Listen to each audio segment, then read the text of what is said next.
ஆனால் சமீப காலமாக வந்து உங்களுடைய ஃபுல் ஃபோக்கஸுமே வந்து தாவேக்கா மேலே தான் இருக்குது. நீங்கள் வந்து தாவேக்காவை அளவு கடந்து ட்ரோல் பண்ணுறீங்க. அப்படியான இளைஞர்களை இந்த கட்சி என்னவா மாற்றிக்கிட்டு இருக்குன்ற ஒரு பயம் இருக்குல்ல. உங்களுக்கு தெரியும், நீங்கள் இந்த ஸ்டாம்பேர்டு மட்டும் விட்டுருங்க, ஸ்டாம்பேர்டுன்ற பற்றி நம்ம பேச வேணாம்.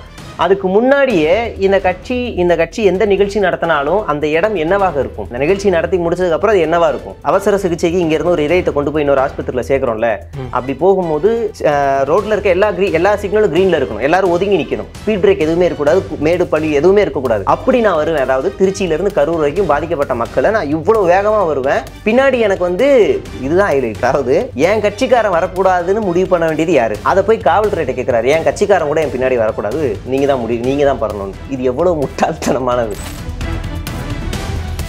10 நாள் கழிச்சு உச்சநீதிமன்றத்தில் போய் கொடுக்குறீங்க. அடுத்த பாயிண்ட் ஹைலைட்டு, எனக்கு ஓய்வு பெற்ற நீதிபதி வேணுங்கிறாங்க. அதான் ஏற்கனவே அருணா ஜெகதீசன் இருக்காங்களே. அப்படின்னா உச்சநீதிமன்ற ஓய்வு பெற்ற நீதிபதி விசாரணைக்கு வேணும். அப்படி வாங்க, இந்தி தெரிஞ்ச நீதிபதி தான் வேணும்னு வாங்க, தமிழ் தெரிஞ்சவங்க வேணாம், இந்தி தெரிஞ்சவான்னு ஓப்பனாக கேட்குறீங்க. ஆதவர்ஜுனா என்ன சொன்னார்? எஸ்ஐடி மேலே உங்களுக்கு நம்பிக்கை இல்லையா முக ஸ்டாலின் அவர்களே? அப்போனா சிபிஐக்கு மாத்துறீங்கன்னா நீங்கள் பி டீமா? இந்த வழக்கை 8 வருஷம் இழுக்க போறீங்களா? எதுக்கு சொன்னார்? அஜித்குமாரோடைய. அப்படியா? அப்போ இந்த உயர்நீதிமன்றத்தில் அவங்க என்ன பண்ணாங்கன்னா, இங்கே நடந்தது சதியே இல்லை விபத்துங்கிறாங்க. செந்தில் பாலாஜி பேரே உச்சரிக்கப்படலை. அதே உச்சநீதிமன்றத்துக்கு போய் இங்கே நடந்தது சதி, ஆளும் கட்சியோட சதி, ஏதோ ஒரு கட்சி வந்திருக்குன்னு அந்த இடத்துல போய் வாதிக்கிறாங்க. உங்களுக்கு என்ன பிரச்சனை? இங்கே ஒரு ஸ்டேட்மெண்ட், அங்கே ஒரு ஸ்டேட்மெண்ட், என்ன பிரச்சனை? போய் ஆயுத பூஜை கொண்டாடி இருக்கானுங்க, அதையும் இன்னொருத்தர் மேலே பழி, டிரைவர் போட்ட. அப்போ யார் தாங்க உங்கள் கண்ட்ரோலில் இருக்கா? யார் தான் உங்கள் கண்ட்ரோலில் இருக்கா? உலக வரலாற்றிலேயே ஒரு கட்சியே தலைமறைவாக இருக்குது. இதில் ஹைலைட் என்னன்னா, ஒரு போஸ்டர் தமிழ்நாடு ஃபுல்லாக ஸ்ப்ரெட் ஆகுது. தளபதியை காப்போம், தமிழகத்தை மீட்போம். தளபதியை காப்போம், யார்கிட்ட காப்பாற்றுவோம்? எது காப்பாற்றணும்? 50க்கும் மேற்பட்ட உலக நாடுகளில் 100 கோடிக்கும் அதிகமான ஆகாயம் தமிழ் பார்வையாளர்களுக்கு பேரன்பும் திருநன்றி. ஆகாயம் நேயர்களுக்கு வணக்கம். ரொம்ப பரிச்சயமான ஒரு முகம் தான் டிஎன் ட்ரோல் மீடியாவில் ஷேகோர். அவரை நீங்கள் பார்த்துருப்பீங்க. அவர் கூட தான் நம்ம பேச போகிறோம் தமிழ்நாட்டினுடைய பல்வேறு அரசியல் நிகழ்வுகள் குறித்து. வணக்கம் பிரதர். வணக்கம் பிரதர். நல்லா இருக்கீங்களா? நல்லா இருக்கேன், சூப்பராக இருக்கேன். நீங்கள் எப்படி இருக்கீங்க? நல்லா இருக்கேன். ஓகே, ஃபஸ்ட்டு கொஸ்டின் ஸ்ட்ரைட்டாகவே கொஸ்டின் கேட்டலாம் நினைக்கிறேன், சுற்றி வளைச்சு பேச விரும்பல. நீங்கள் வந்து திமுகவினுடைய கைக்கூலி அப்படின்ற குற்றச்சாட்டு சோஷியல் மீடியாவில் பலர் வச்சுட்டு இருக்கிறாங்க. நீங்களும் அதுக்கெல்லாம் ரெஸ்பாண்ட் பண்ணிட்டு இருக்கீங்க. அந்த கமெண்ட்டுக்கெல்லாம் வெளிப்படையாகவே கேட்டுறேன், திமுக கைக்கூலியா நீங்கள்? அது எனக்கு நிறைய பேர் இருக்குது. அந்த ஒரு பேரில் நீங்கள் நிறுத்தின ரொம்ப ஆச்சரியமாக இருக்குது. விஜய் கட்சி ஆரம்பிக்கும் போது என்ன அனில் குஞ்சு நாங்கள் என்ன, ஏன்னா தமிழ்நாட்டில் ஒரே ஒரு மீடியா மட்டும்தான் விஜயோட பாசிட்டிவாக போட்டுச்சு. அவங்க ஐடிவிங் வாய்ஸ் ஆஃப் காமன் தாண்டி நான் எந்த சொல்கிறேன், அது நாங்கள் தான். பரவாயில்லையே, லட்சக்கணக்கான இளைஞர்களை ஒன்று திரட்டக்கூடிய சக்தி விஜய்கிட்ட இருக்குது, இவரை நம்ம வரவேற்கணும், பெரியாரிசம் அம்பேத்கரிசம் கொண்டு வராரு, ஸோ இவரை வரவேற்கலாம் அப்படின்னா இன்றைக்கி பாசிட்டிவாக போட்டோம். அன்றையிலேருந்து 1 மாதம் அவரை ட்ரோல் பண்ணல. அதுக்காக எங்களுக்கு கொடுத்த பேர் டிவிக்கே. அப்புறம் நடுவில் ஒரு நிறுவனத்தில் வேலை செஞ்சோம், நியூஸ் டிவினா. அதில் கொஞ்சம் சில பிரச்சனைகள் வந்ததுனால 2 கட்சியவே தொடவே இல்லை. அப்போ எனக்கு அந்த பேர் சங்கி. அப்போ எனக்கு ஒரு வெளியில் வரணுன்ற முடிவுகள் அதெல்லாம் எல்லா சேனல்லையும் சொல்லியிருப்பேன். எங்களுக்கு ஒரு ஐடியாலஜி வேணும். இப்போ எல்லாரையுமே ட்ரோல் பண்ணிகிட்டே இருந்தால் யார் தான் நல்லவன், யாருக்கு தான் ஓட்டு போடுவேன்? எல்லாருக்கும் நடுநிலையாக காமிச்சிக்கணுன்ற ஒரு பார்வை இல்லை உங்களுக்கு? அப்படி உங்களால் சொல்ல முடியுமா? அதுதானே ஆபத்தானது. அரசியலில் நடுநிலைன்னு ஒன்று இல்லவே இல்லைல்ல. ஒன்று இடது நிற்கணும், இல்லை வலது நிற்கணும். இப்படி நின்னவங்க காணாமல் நிறைய பேர் பார்த்துருக்கோம். நான் சும்மா சொல்கிறேன், ஒன்று இடது நிற்கணும், இல்லை வலது நிற்கணும்ல. அப்போ எனக்கு பொதுவாகவே இடது சிந்தனை இருக்குது. அப்போ இந்த நேரத்தில் நான் இடது சிந்தனைகளை, இடது கட்சிகளை, இடது கூட்டணிகளை நான் ட்ரோல் செய்யும்போது எனக்கு என்னோடய ஐடியாலஜிக்கு எதிராக இருக்கிற வலதுசாரிகள் உள்ளே வந்துடுவாங்க அப்படின்ற ஒரு ஐயம் இருக்குது. அப்போ கொஞ்ச நாளைக்கு நாம் செய்ய வேண்டிய வேலைகளில் கொஞ்சம் நிறுத்த வேண்டியிருக்கு அப்படிங்கிறத. மற்றபடி நான் காசு வாங்கிட்டேன் அப்படின்றலாம் ப்ரூஃப் ஏதாவது இருந்தால் காட்டும். ஆனால் எனக்கு நிறைய ஆஃபர்ஸ் நிறையவே வந்துச்சு. இருந்தா இல்லை, வலதுசாரிகள்ல இருந்து எல்லா இடத்துலையும் இருந்து வந்துச்சுன்னு வைங்களேன். காசு தான் முக்கியம்னா என்னுடைய ஐடியாலஜியை விட்டுட்டு நாங்கள் போயிருந்துருக்கலாம். நிறைய பேர் போகிறாங்க, நம்ம போயிருந்துருக்கலாம். ஆனால் எனக்கு ஐடியாலஜி முக்கியம். தமிழ்நாட்டுக்கு ஒரு சில துரோகங்கள் பண்ணக்கூடாதுன்னு நினைக்கிறேன். அதில் முக்கியமாக கம்யூனிஸ்ட்டுகள், விசிகாவை ட்ரோல் பண்ணக்கூடாது. திமுக வந்து நல்ல கட்சி அப்படின்லாம் நீங்கள் கேட்டிங்கன்னா அது நிறைய ட்ரோல் பண்ணியிருக்கேன். ஆனால் இந்த நேரத்தில் நான் இந்தியா கூட்டணி பக்கம் நிற்க வேண்டிய அவசியம் எனக்கு இருக்குது. ஏன்னா தமிழ்நாட்டை காப்பாற்ற வேண்டிய அவசியம் எனக்கு இருக்குது. எனக்கு ஒரு ஐடியாலஜி இருக்குது. நான் சும்மா ரூலிங் பார்ட்டியில் அவங்க இருக்கிறாங்கன்றப்போ அந்த அவங்களுடைய சில தவறான விஷயங்களை கிரிட்டிசைஸ் பண்ண வேண்டிய ஒரு கட்டாயம் மீடியாவுக்கு இருக்குல்ல. நான் வந்து ஒரு வீடியோ ட்ரோல் பண்ணியிருக்கேன் சமீபத்தில். ட்ரோல் பண்ணதை, அதாவது நான் 2 வருஷத்துக்கு முன்னாடி பண்ண ஒரு ட்ரோல் வீடியோவை இப்போ வரைக்கும் சர்க்குலேட் பண்ணுறாங்க. எப்படி சர்க்குலேட் பண்ணுறாங்கன்னா, என்னோடய ஃபேஸை வந்து டெபுட்டி சிஎம்மாக மார்ஃபிங் பண்ணி இப்போ வரைக்கும் சர்க்குலேட் ஆகிட்டே இருக்காது, பயங்கர ஸ்ப்ரெட் ஆகுது. அது யார் பண்ணுறா அப்படின்னு உள்ளே போய் செக் பண்ணால் பிஜேபி, ஏடிஎம்கே, டிவிகே, என்டிகே அவங்களுடைய பேஜஸில் அந்த வீடியோஸ் இருக்குது. என்ன இவ்வளோ ஃபாஸ்ட்டாக ஸ்ப்ரெட் பண்ணுறாங்க? அது வந்து அந்த டைம் 2024 நாடாளுமன்ற எலெக்ஷனுக்கு பண்ண அந்த வீடியோ அது இப்போ வரைக்கும் சர்க்குலேட் ஆகுது. பழைய வீடியோ எல்லாமே சர்க்குலேட் ஆகுது. அந்த நேரத்தில் நான் கடுமையாக ஆளுங்கட்சியோடைய எல்லாத்தையுமே நான் விமர்சனம் பண்ணேன். ஆனால் இப்போ தேர்தல் நெருங்கும் போது நான் இவங்களை விமர்சனம் பண்ணுறேன் அப்படின்னா இது வந்து என்ன ஆகும்னா ஆட்டோமேட்டிக்காக இவர்களுக்கு வாக்கா போய் சேரும், இவங்களுக்கு போய் வாக்கா சேரும். ஆனால் எனக்கு விசிகா கம்யூனிஸ்டுகளை விட மிக ஆபத்தானவர்களாக எதிரில் இருக்கவங்கள நான் பார்க்குறேன். இந்த கூட்டணியை விட எதிரில் இருக்கவங்க ஆபத்தானவர்களாக நான் பார்க்குறேன். அதனால் நான் ட்ரோல் மட்டுமே பண்ணுற ஒரு காமெடியான ஒரு ஆள் இல்லை. சார்லி சாப்ளின் தெரியும்ல, சும்மா காமெடி மட்டும் பண்ண மாட்டார். அவர் அந்த தோற்றத்தை கொண்டு வந்தது காரணமே ஹிட்லரை எதிர்க்கணுங்கிறது தான், அதிகாரத்தை எதிர்க்கணுங்கிறது தான். என் கண்ணு முன்னாடி இருக்கிறது வலதுசாரி, ஒரு சாதியை தூக்கி பிடிக்கிற, மதத்தை தூக்கி பிடிக்கிற ஒரு வலதுசாரியை நான் எதிர்க்கணுன்றதான் என்னுடைய நோக்கம். அதனால நான் இப்போ இந்த ஸ்டாண்ட் எடுத்திருக்கேன். இதுக்காக என்ன பட்டம் கொடுத்தாலும் எனக்கு அதை பற்றி கவலை, என்னோட வேகத்தை நான் குறைக்க மாட்டேன். ஆனால் இந்தியா கூட்டணியின் பக்கம் நீங்கள் நிற்கிறீங்க, அதை உறுதியாக எடுத்துக்கலாமா? எடுத்துக்கலாம். ஆனால் சில தவறுகளை நாங்கள் சுட்டி காட்டிக்கிட்டு தான் இருக்கோம். ஆனால் சமீப காலமாக வந்து உங்களுடைய ஃபுல் ஃபோக்கஸுமே வந்து தாவேக்கா மேலே தான் இருக்குது. நீங்கள் வந்து தாவேக்காவை அளவு கடந்து ட்ரோல் பண்ணுறீங்க அப்படின்ற ஒரு குற்றச்சாட்டை அவங்க முன்வைக்கிறாங்கல்ல. நீங்கள் வந்து எல்லாரையுமே கிரிட்டிசைஸ் பண்ணுறீங்க, இல்லை சின்ன சின்ன தவறுகள் திமுக பக்கம் இருக்கக்கூடிய தவறுகள் நீங்கள் சொல்கிறீங்கன்னா அது ஓகே. பட் நீங்கள் வந்து ஃபுல் டைமாக தாவேக்காவை மட்டுமே டார்கெட் பண்ணுறீங்கன்ற குற்றச்சாட்டை அவங்க முன்வைக்கிறாங்க. ஏன்னா அவங்க ஃபுல் டைமாக அரசியலில் இல்லை, அதனால நான் ஃபுல் டைமாக பண்ண வேண்டிய கட்டாயத்தில் இருக்கேன். ரெண்டாவது, ஒரு சின்ன சின்ன பர்சன்டேஜ் ஓட்டில் இருக்கிற ஒரு கட்சியாக இருந்தால் நான் அவங்களையும் ஒரு பாட்டாக எடுத்துகிட்டு நான் எல்லாரையும் ட்ரோல் பண்ணுற மாதிரி, எல்லாரையும் விமர்சிக்கிற மாதிரி நான் கொண்டு போயிடுவேன். ஆனால் ஒரு இளைஞர் பட்டாளத்தையே கையில் வச்சுருக்காங்க. இப்போது 2016 சென்னையில் வெள்ளம் வரும்போது இங்கே ரெஸ்கியூ டீமுக்கு ஆள் பத்தலை. யார் சென்னையை மீட்டெடுத்தா? தமிழ்நாட்டை மீட்டெடுத்தா? இங்கே இருக்க இளைஞர்கள் தானே. அப்படியான இளைஞர்களை இந்த கட்சி என்னவா மாற்றிக்கிட்டு இருக்குன்ற ஒரு பயம் இருக்குல்ல. உங்களுக்கு தெரியும், நீங்கள் இந்த ஸ்டாம்பேர்டு மட்டும் விட்டுருங்க, ஸ்டாம்பேர்டுன்ற பற்றி நம்ம பேச வேணாம். அதுக்கு முன்னாடியே இந்த கட்சி எந்த நிகழ்ச்சி நடத்தினாலும் அந்த இடம் என்னவாக இருக்கும்?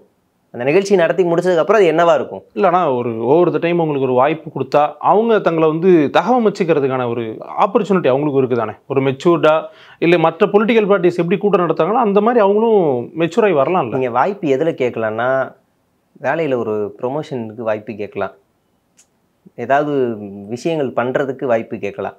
ஒரு மாநிலத்தை ஆளுவதற்கு வாய்ப்புகள் வந்து கேட்குறது ஒரு கட்சியவே நிர்வகிக்க தெரியாத, ஒரு கட்டமைப்பை உருவாக்க தெரியாத, தொண்டர்களை கட்டுப்படுத்த தெரியாத, ஒரு ஸ்ட்ரக்சரை கூட உருவாக்க தெரியாதவங்க நம்பி தமிழ்நாட்டை எப்படி ஒப்படைக்க முடியும்?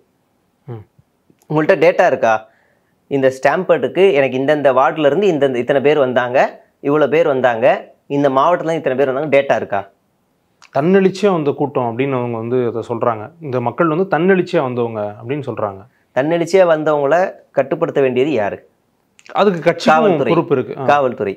ரெண்டாவது கடமை யாருக்கு இருக்கு? கட்சிக்கும் பொறுப்பு இருக்கு, கட்சி நிர்வாகிகள். அந்த பொறுப்பை அவங்க ஒத்துக்கிட்டாங்களா? எங்களுக்கும் பொறுப்பு இருக்கு, எங்க மேலேயும் தவறு இருக்குன்னு அவங்க ஒத்துக்கிட்டாங்களா? அப்ப அவங்க பழி போடும் அரசியலை செய்யறாங்கன்னு நம்ம எடுத்துக்கலாமா? பழி போடும் அரசியலை செய்யறாங்க.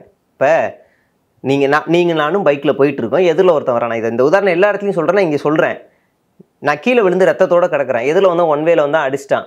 உங்களுடைய முதல் வேலை என்னவா இருக்கும்? உங்களை ரெஸ்கியூ பண்றதா இருக்கும். அடுத்த ஆம்புலன்ஸ், அப்படியே அடுத்த கட்ட வேலை என்னவா இருக்கும்? அடுத்த கட்ட வேலை அது இடிச்சவங்க யாரு, என்ன இங்க என்னவா இருக்கு தெரியுமா? அப்படியே உல்டாவா இருக்கு. யாருங்கிறதா வருது. அடிச்சு செத்து கிடக்குறவனா யாரும் மீட்கல, அவனை போய் ஆஸ்பத்திரியில பார்க்கல, அவனுக்கு தேவையான உதவியை இப்போ வரைக்கும் பண்ணல, அவன் யார் என்ன ஏதுன்னு கண்டுக்கல. ஆனா இவங்களுடைய வேலைகள் எல்லாமே நடக்குது.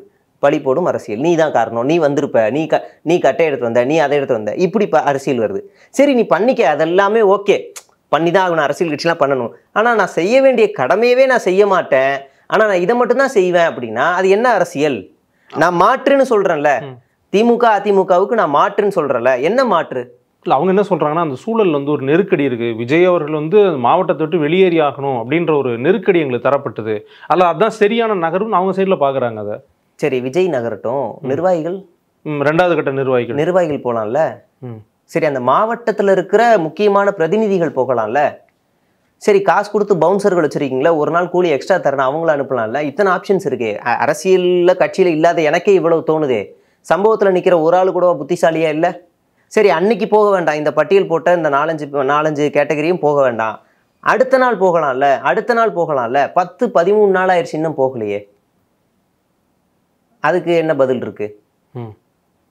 நேற்று அருண் IAS அதிகாரி போறாரு, சத்தம் இல்லாமல் போயிட்டு வெளியே வராரு. எந்த காரில் போனார், எத்தனை மணிக்கு போனார், எப்படி போனாருன்னு யாருக்கும் தெரியாது. வீட்டுக்குள்ளே போனோடனே அந்த வீட்டுக்குள்ளே இப்போ நீங்கள் இப்போ அந்த பாதிக்கப்பட்டிருக்காங்க அவருடைய உறவினர்கள் எல்லாரையும், அதாவது குடும்பத்துக்கு அப்பாற்பட்ட எல்லாரையும் வெளியே அனுப்பி கதவை சாத்திட்டு வீடியோ கால். அதுவும் அவங்களுடைய வீடியோ காலும் அந்த IAS அதிகாரியோட அந்த மாவட்டத்தோட செயலாளருடைய வீடியோ கால்லாம் இல்லை, அவருடைய ஃபோனில் வீடியோ கால். 10 அடி தூரத்தில் ஆறுதல் சொல்கிறாங்க. இது எப்படி புரிஞ்சுக்க முடியும்? அப்போ ஒரு IAS அதிகாரி எப்போ வந்தார், எப்படி வந்தாருன்னு எதுவும் தெரியாது மாநில நிர்வாகி. ஏன் விஜயால் அப்படி வந்துட்டு போக முடியாது? அவர் ஒரு ஸ்ட்ராட்டஜி, ஒரு நெரேட்டிவ் செட் பண்ணுறாரு. நான் வரணும்னா க்ரீன் கார்டர் லெவலில் எனக்கு வந்து பாதுகாப்பு கொடுங்க. அதாவது எப்படின்னா, அவசர சிகிச்சைக்கு இங்கேருந்து ஒரு இதயத்தை கொண்டு போய் இன்னொரு ஆஸ்பத்திரியில் சேர்க்குறோம்ல, அப்படி போகும்போது ரோட்டில் இருக்க எல்லா சிக்னலும் க்ரீனில் இருக்கணும், எல்லாரும் ஒதுங்கி நிற்கணும், ஸ்பீட் பிரேக் எதுவுமே இருக்கக்கூடாது, மேடு பள்ளி எதுவுமே இருக்கக்கூடாது. அப்படி நான் வருவேன். அதாவது திருச்சியிலேருந்து கரூர் வரைக்கும் பாதிக்கப்பட்ட மக்களை நான் இவ்வளோ வேகமாக வருவேன். பின்னாடி எனக்கு வந்து இதுதான் ஹைலைட். அதாவது என் கட்சிக்காரன் வரக்கூடாதுன்னு முடிவு பண்ண வேண்டியது யாரு? கட்சி முடிவு பண்ணலாம், அறிவிக்கலாம். அதை போய் காவல்துறையிட்ட கேட்குறாரு, என் கட்சிக்காரன் கூட என் பின்னாடி வரக்கூடாது, நீங்கள் தான் நீங்கள் தான் பண்ணணும்னு. இது எவ்வளோ முட்டாள்தனமானது, எவ்வளோ முட்டாள்தனமானது. ஏர்போர்ட்டில் என் கட்சிக்காரன் வரக்கூடாதுங்கிறாரு. இது யாருங்க சொல்ல முடியும்? இது சொல்ல வேண்டியது இந்த கட்சி முடிவு. ஏங்க நான் கட்சி தலைவர் ஒரே ஒரு வீடியோ வழக்கம் போல் கையை கட்டிக்கிட்டு இந்த மாதிரி தயவு செய்து வராதிங்க, நான் மட்டும் போய் பார்த்துட்டு வரேன்னா கட்டுப்படணும்ல. இப்போ எடப்பாடி பழனிசாமி அவர்கள் ஒரு கட்டளை இட்டாருன்னா கீழே கேட்குறாங்கல்ல, சீமான் சொன்னார்னா கேட்குறாங்கல்ல. அப்போ ஏன் அந்த கட்டுப்பாடு இங்கே இல்லை? இவர் ஏன் போய் காவல்துறை நம்புறாரு? ஒரு ரேபிட் ரியாக்ஷன் ஃபோர்ஸ் மாதிரி அவங்க ஒரு ஃபோர்ஸ் வந்து எதிர்பார்க்குறாங்க. இவர் விஜய் அவர்கள் வந்து வந்துட்டு போகிறது, அந்த திருச்சி ஏர்போர்ட் பாயிண்ட்டு கரூரில் அவர் ரீச் ஆகிறப்ப ஒரு ரேபிட் ரியாக்ஷன் ஃபோர்ஸ் மாதிரி அதுக்கு வந்து அன்கண்டிஷனலாக காவல்துறை என்ன வேணால் நடவடிக்கை எடுத்துக்கலாம் அப்படின்ற மாதிரி அவங்களோட வழக்கறிஞர் அணிலேருந்து சொல்கிறாங்க. இது வந்து எப்படி புரிஞ்சுக்கிறது? ஏன்னா ஒரு காவல்துறை வந்து பொதுவாகவே வரம்பு மீறி போகும்போது லத்தி சார்ஜ் வரைக்கும் போகக்கூடிய ஒரு பண்பு இருக்குது, நம்ம பார்த்துருக்கோம். இந்த விஷயம் ஏற்கனவே சென்சிட்டிவாக இருக்குது. இப்படி ஒரு கால்ஃபாரை வந்து அவங்க கட்சியினுடைய வழக்கறிஞரணியே சொல்லும்போது அது இன்னும் மோசமான. இப்போ இந்த சம்பவத்தை அவங்க போயிட்டு வர்றதுக்கு கேட்குறாங்க. நான் என்ன கேட்குறேன், நீங்கள் சினிமா செலிபிரிட்டி இல்லை, பொது வாழ்க்கைக்கு வந்துட்டீங்க. சினிமா ஷூட்டிங் முழுசாக முடிஞ்சிருச்சு, டப்பிங்க முடிஞ்சிருச்சு, ட்ரெய்லராக ரிலீஸ் பண்ணிட்டீங்க. இதுக்கு மேலே உங்களுக்கு என்ன வேலை இருக்குது? மக்கள் பணி தானே, மக்கள் பணி தானே முக்கியம். நீங்கள் எதுக்கு இவ்வளோ வேகமாக வந்துட்டு போகணும்? நீங்கள் அவ்வளோ என்ன உங்களுக்கு வீட்டில் என்ன வேலை? நம்ம நிறைய கேள்வி கேட்கலாம். காலையில் 8:45 பேச வேண்டியவர் எதுக்கு 8:30 வீட்டிலேருந்து கிளம்புனீங்க? வீட்டில் எதுவும் மாவு அப்போ தான் ஃப்ரிட்ஜிலேருந்து எடுத்து வச்சிங்களா? கூலிங் போகலான்னு தோசை விட்டு பொறுமையாக சாப்பிட்டு போகலான்னு எடுத்து வச்சிங்களா? இல்லை தண்ணி வரலையா மோட்ரு போட்டு? நிறைய கேள்வி கேட்க முடியாது. இப்போ நான் வேலைக்கு லேட்டாக போகிறேன்னா எனக்கு நிறைய இதுதான் காரணமாக இருக்கும். சாப்பாடு ஆக்க லேட் ஆக்கிட்டாங்களா? நிறைய காரணம் இருக்கு. ஏன் லேட்டாக போனீங்க? ஃபஸ்ட்டு ஸ்பாட் லேட்டாக போயிட்டீங்க, சரி செகண்ட் ஸ்பாட்டாவது கரெக்டாக போகணும்ல. ஒரு இன்டர்வியூவில் சொன்னீங்க, எனக்கு ஒரு இடத்துக்கு லேட்டாக போயிட்டாலே எனக்கு வந்து அப்படியே ஒரு மாதிரி ஸ்ட்ரெஸ் ஆயிரும், ஒரு மாதிரி ஆயிரும். கோடிக்கணக்கில் பணம் வரும்னா நீங்கள் சீக்கிரம் போவீங்க, இதில் எதுவுமே சல்லி பைசா வரலாம் லேட்டாக போவீங்க. அப்படி எடுத்துக்கலாமா? சரி, இந்த இந்த இந்த இந்த விஷயத்தையே வருவோம். பாதிக்கப்பட்டவங்கள நீங்கள் அவசரமாக போய் பார்த்து என்னங்க செய்ய போகிறீங்க? ஒரு பொறுமை வேணும் இல்லைங்க. அந்த இடத்துல தாங்க மெயினாக. ஏற்கனவே நீங்கள் பொறுமையாக தான் வந்திருக்கீங்க, நீங்கள் பொறுமையாக வந்ததுனால தான் இவ்வளோ விளைவு. இப்போ இப்போ சம்மந்தம் இல்லாமல் இப்போ பொறுமையாக போக வேண்டிய இடத்துல நான் வேகமாக வருவேன்னா இது என்ன? இது எனக்கு புரியல. துப்பாக்கி ஏந்திய காவலர்கள் வேணும். அதான் ஏற்கனவே ஒய் பிரிவு இருக்குல்ல, ஏற்கனவே உங்கள் பவுன்சர் தான் உங்கள் மாவட்ட தலைவரை யார் மேலே கண்ணை தூக்கி வச்சாங்க. உங்கள்கிட்ட இருக்குல்ல, அதே தூக்கி வைக்க வேண்டியது தானே. எதுக்கு இன்னொரு இதே தமிழக காவல்துறை மேலே நம்பிக்கை இல்லைன்னு தான் மேலே போகிறீங்க, அதே காவலர்கள்ட்ட பாதுகாப்பு வேணும்னு கேட்குறீங்க. உங்களோட அரசியல் முடியல. தமிழ்நாடு காவல்துறை தானே கடைசியில் அவங்க வந்து பாதுகாப்புக்கு எதிர்பார்த்துருக்கணும். அதை எப்படி நம்ம கேள்வி கேட்க முடியும்? அவங்களுக்கு வேறு ஆப்ஷன் இல்லை. இப்போ பழி போடுறோம், ஆப்ஷன் சொல்ல முடியாது, வேறு பழி போடுறதுக்கு ஆள் இல்லை. இந்த இடத்துல வந்து நீங்கள் வந்து காவல்துறை மேலேயும் பழி போடுறாங்களா என்ன? ஆமாம், காவல்துறை தான் வந்து ஓப்பனாக இன்னைக்கு நீதிமன்றத்தில் அவங்க வச்ச வாதம் உங்களுக்கு பார்த்தீங்களான்னு தெரியல. காவல்துறையில் இருக்கிற எந்த அதிகாரிகளுமே எங்கிட்ட வந்து சொல்லலை, உள்ள மாவட்டத்துக்குள்ளே வராதிங்க இல்லை திரும்பி போங்கன்னு எதுவுமே சொல்லலை. அவங்ககிட்ட முழு அதிகாரம் இருந்து எங்களை தடுக்கலைன்ற ஒரு வாதத்தை வச்சுருக்காங்க. நாங்கள் என்ன கேட்குறோன்னா, இந்த சம்பவம் நடந்து எனக்கு தெரிஞ்சு 1 நாள் 2 நாள் கழிச்சு மேடம் அமுதா ஐஏஎஸ் அவங்களும் அந்த டேவிட் சார் அதிகாரி அவருமே ஒரு ஸ்டேட்மெண்ட் கொடுத்தாரு இல்லையா? அப்போ அடுத்த நாள் நீங்கள் என்ன செஞ்சுருக்கணும்? எதுக்குமே பயப்படாத தாவேக்கா என்ன செஞ்சுருக்கணும்னா, இவங்க சொன்னதில் எதுவுமே உண்மை இல்லை, காவலர்கள் எங்களுக்கு எந்த இன்ஸ்ட்ரக்ஷன்ஸும் கொடுக்கல அப்படின்னு ஒரு அறிக்கையாவது வெளியிட்டு இருக்கணும்ல, தைரியமான ஆள்லாம் வெளியிட்டு இருக்கும்ல. 10 நாள் கழிச்சு உச்சநீதிமன்றத்தில் போய் கொடுக்குறீங்க. அடுத்த பாயிண்ட் ஹைலைட்டு, எனக்கு ஓய்வு பெற்ற நீதிபதி வேணுங்கிறாங்க. அதான் ஏற்கனவே அருணா ஜெகதீசன் இருக்காங்களே அப்படின்னா, உச்சநீதிமன்ற ஓய்வு பெற்ற நீதிபதி விசாரணைக்கு வேணும். அப்படி வாங்க, இந்தி தெரிஞ்ச நீதிபதி தான் வேணும்னு வாங்க, தமிழ் தெரிஞ்சவன் வேணாம், இந்தி தெரிஞ்சவான்னு ஓப்பனா கேட்குறீங்க. அதுல என்ன இருந்துற போது எப்படி இருந்தாலும் அவங்க வந்து ஏன்னா அவங்க ஏதாவது ஒரு வார்த்தை இங்கிலீஷ்ல எழுதுனா அதை திருச்சி மாற்றி சொல்ல முடியும்ல, ஏதாவது ஒன்று வார்த்தை மாற்றினா அதை திருச்சி சொல்ல முடியும்ல. இதே ஆதவர்ஜுனா என்ன சொன்னார், எஸ்ஐடி மேலே உங்களுக்கு நம்பிக்கை இல்லையா முக ஸ்டாலின் அவர்களே, அப்போனா சிபிஐக்கு மாத்துறீங்கன்னா நீங்கள் பி டீமா, இந்த வழக்கை 8 வருஷம் இழுக்க போறீங்களா, எதுக்கு சொன்னார், அஜித்குமாருடைய சொன்னார். ஏன் இப்போ எஸ்ஐடி வேணாங்கிறீங்க, ஏன் எஸ்ஐடி வேணாங்கிறீங்க, எத்தனை நாக்கு உங்களுக்கு, எத்தனை நாக்கு நம்ம கேட்குறோம், நான் கேட்குற நியாயமான கேள்வி தானே. ஏன் உங்களுக்கு இப்படி ஏன் டபுள் ஸ்டாண்ட் எடுக்கிறீங்க? இந்த உயர்நீதிமன்றத்துல சூழல் இருக்கிறதுனால இந்த எஸ்ஐடி அந்த அரசியல பிரதிபலிக்குமோன்ற எண்ணம் அவங்களுக்கு இருக்கலாம். அப்படியா? அப்ப இந்த உயர்நீதிமன்றத்துல அவங்க என்ன பண்ணாங்கன்னா, இங்க நடந்தது சதியே இல்லை விபத்துங்கிறாங்க. செந்தில் பாலாஜி பேரே உச்சரிக்கப்படலை. அதே உச்சநீதிமன்றத்துக்கு போய் இங்க நடந்தது சதி, ஆளும் கட்சியோட சதி, ஏதோ ஒரு கட்சி வந்திருக்குன்னு அந்த இடத்துல போய் வாதிக்கிறாங்க. உங்களுக்கு என்ன பிரச்சனை? இங்கே ஒரு ஸ்டேட்மெண்ட், அங்கே ஒரு ஸ்டேட்மெண்ட், என்ன பிரச்சனை? எதனால இந்த மாதிரியான ஒரு ஸ்டாண்டு நீங்கள் நினைக்கிறீங்க? ஏதாவது ஒன்று தப்பிக்கணும், ஏதாவது ஒரு நெரேட்டிவ் செட் பண்ணணும். எனக்கு சுற்றி ஏதாவது ஒரு நெரேட்டிவ் செட் பண்ணணும். சோஷியல் மீடியாவில் ஃபேக் ஐடிஸை வச்சு, வெளிநாடுகள்லேருந்து ஃபேக் ஐடிஸை வச்சு சம்மந்தம் இல்லாத ஒரு நெரேட்டிவ் செட் பண்ணுறது. ஆனால் கோர்ட்டில் போய் ஒன்று நியாயமாக ஒரு கட்சி இன்னியாரம் என்ன செஞ்சுருக்கோம் அப்படின்னா, இந்த சம்பவம் நடக்குது அப்படின்னா ஃபஸ்ட்டு பாதிக்கப்பட்ட மக்கள் பக்கம் நின்றுட்டு துக்கம் அனுசரிக்கணும். அடுத்த நாள் போய் அவங்க அந்த இறப்பு தெரிவிக்கணும். ஒரு வாரத்துக்காவது குறைந்தபட்சம் அந்த கட்சியினுடைய அலுவலகத்தில் கொடி கம்பத்தில் அந்த கொடி அரை கம்பத்தில் பிறக்கணும். எதுவுமே பண்ணலை, போய் ஆயுத பூஜை கொண்டாடி இருக்கானுங்க. அதையும் இன்னொருத்தன் மேலே பழி, டிரைவர் போட்டார். அப்போ யார் தாங்க உங்கள் கண்ட்ரோலில் இருக்கா? யார் தான் உங்கள் கண்ட்ரோலில் இருக்கா? உலக வரலாற்றுலேயே ஒரு கட்சியே தலைமறைவாக இருக்குது. சத்தியமாக ஒரு கட்சியை தலைமறைவாக இருக்குது. அவன் கட்சியவே தடை பண்ணிக்கிட்டு இருக்காங்க. நாட்டில் பல கட்சிகளை சட்டவிரோதமாக செயல்படுது, இல்லை ஏதாவது ஒன்று முறைகேடாக செய்யுது, இல்லை வெளிலேருந்து காசு வாங்கிடுச்சுன்னா தடை பண்ணுறாங்க. அதெல்லாம் லீகலாக போய் சண்டை போட்டு வாங்கிட்டு இருக்காங்க. இவங்க சம்மந்தமே இல்லாமல் எல்லாருமே தலைமறைவாக இருக்காங்க. இதில் ஹைலைட் என்னன்னா, ஒரு போஸ்டர் தமிழ்நாடு ஃபுல்லாக ஸ்ப்ரெட் ஆகுது. தளபதியை காப்போம், தமிழகத்தை மீட்போம். தளபதியை காப்போம், யார்கிட்ட காப்பாற்றும், எது காப்பாற்றணும்? கட்சியினர்லாம் கிரிட்டிசைஸ் பண்ணியிருந்தாங்க. தலைவர் தான் கட்சியை காப்பாற்றணும், நீங்கள் தலைவரை கிரிட்டிசைஸ்க்காக காப்பாற்றுவீங்களா? நான் நினச்சேன் யாரோ கடத்திட்டு போயிட்டாங்க போல. எனக்கு தெரிஞ்ச அவர் பேர் மட்டும்தான் இந்த ஸ்டாம்பேர்டில் வழக்கில் பேரே மென்ஷன் ஆகலை. மீதி எல்லாரோட பேருமே மென்ஷன் ஆயிடுச்சு. ஒய் பிரிவில் வீட்டுக்குள்ளே சேஃப்டியாக தான் இருக்கார், அவரை ஏன் காப்பாற்றணும்? அடுத்து தமிழகத்தை மீட்போம், ஏன் மீட்கணும்? யார்கிட்ட மீட்கணும்? தமிழ்நாட்டை யார்கிட்ட பிடிச்சி வச்சுருக்காங்க? எனக்கு ஒன்றுமே புரியலை. சம்மந்தம் இல்லாத ஒரு போஸ்டர். இந்த ஐடிவிங்க என்ன செய்யுதுன்னா, ஒரு பெரிய நரேட்டிவ் செட் பண்ணுது. இவர் வந்து ஒரு மீட்பர், இவர் வந்து ஒரு பெரிய காப்பாளர், ஆபத் பாந்தவன் அந்த நரேட்டிவ் செட் பண்ணுது. நீங்கள் என்னோட ட்வீட்டோட எக்ஸ்தலத்தில் போய் பாருங்கள். ஒரு கடவுளோட ஃபோட்டோவை போட்டு முன்னாடி கடவுளுக்கு தெரியும் உண்மை என்னவென்று. உச்சநீதிமன்றத்தில் நாளைக்கு கடவுள் வந்து பதில் சொல்லுவார் போல். என்ன அந்த பேஜே ப்ளூடிக் வாங்கி அஃபீஷியலாக விஜயோட ப்ரொமோஷன்ஸ் மட்டும் போடுறது. இதெல்லாம் கேள்வி கேட்குறோம்ல. நான் இப்போ இந்த கேள்வி கேட்டல, இது எல்லாமே சம்மந்தப்பட்ட அந்த கட்சியில் இருக்க நிர்வாகிகள்கிட்ட கேள்வி கேட்குறேன். ஆனால் கீழே ஃபேக் ஐடிஸ் என்ன செய்யுதுன்னா, என்னோட குடும்பத்தில் இருக்கிற ஃபோட்டோஸ் எடுத்து வந்து மாஃபிங், என் கூட வேலை செய்கிற பொண்ணோட என்னையும் சேர்த்து வச்சு மாஃபிங், இந்த எல்லா கீழ்த்தரமான வேலையும் பண்ணுது. இதுக்குள்ளே போய் பார்த்தா எல்லாமே விஜயோட பாசிட்டிவ் போஸ்ட்டாக இருக்குது. உங்களுடைய நேரத்துக்கும் பல்வேறு கருத்துக்களுக்கும் நன்றி. நன்றி.